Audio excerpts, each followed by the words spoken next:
La leptine, une grande promesse, qui n'a finalement pas tenu ses promesses, sauf dans des cas très rares. La leptine est ce qu'on appelle l'hormone de satiété. Elle est produite par nos cellules graisseuses et envoie normalement ce message au cerveau. Il y a assez de réserve, tu peux arrêter de manger. Quand elle a été découverte dans les années 1990-2000, beaucoup ont pensé que c'était la solution contre l'obésité. Et le raisonnement semblait à peu près logique. Les personnes en surpoids, soi-disant, mangent trop, donc elles manquent sûrement de leptine. Alors injectons de la leptine et elles mangeront moins. Mais ça n'a presque jamais fonctionné. Pourquoi? Parce que la majorité des personnes en surpoids ne manquent pas de leptine. Au contraire, elles en ont souvent beaucoup, mais le cerveau ne répond plus à ce signal.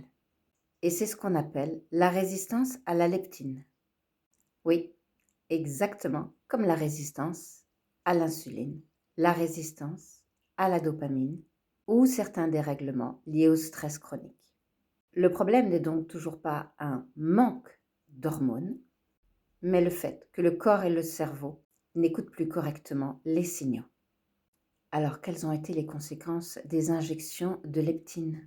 Peu ou pas de perte de poids durable, parfois plus de fatigue et davantage de dérèglements hormonaux.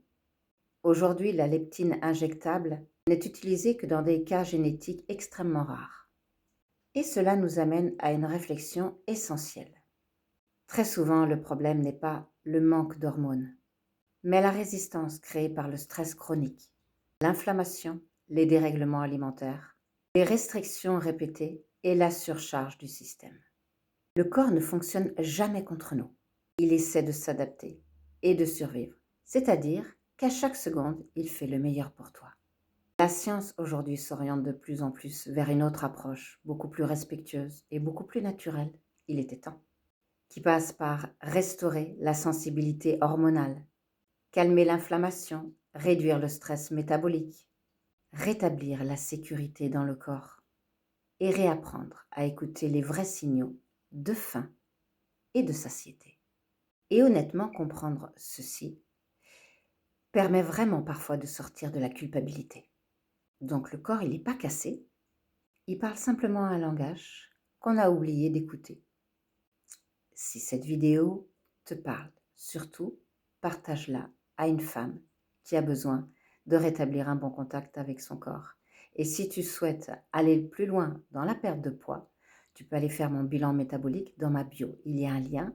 Il y a aussi un document à télécharger qui est gratuit sur la résistance à l'insuline. Quand tu as fait le bilan métabolique gratuit, vérifie tes spams et tes indésirables parce que je t'ai répondu. Et tu peux me contacter aussi en privé et tu peux t'abonner parce que je parle de toi.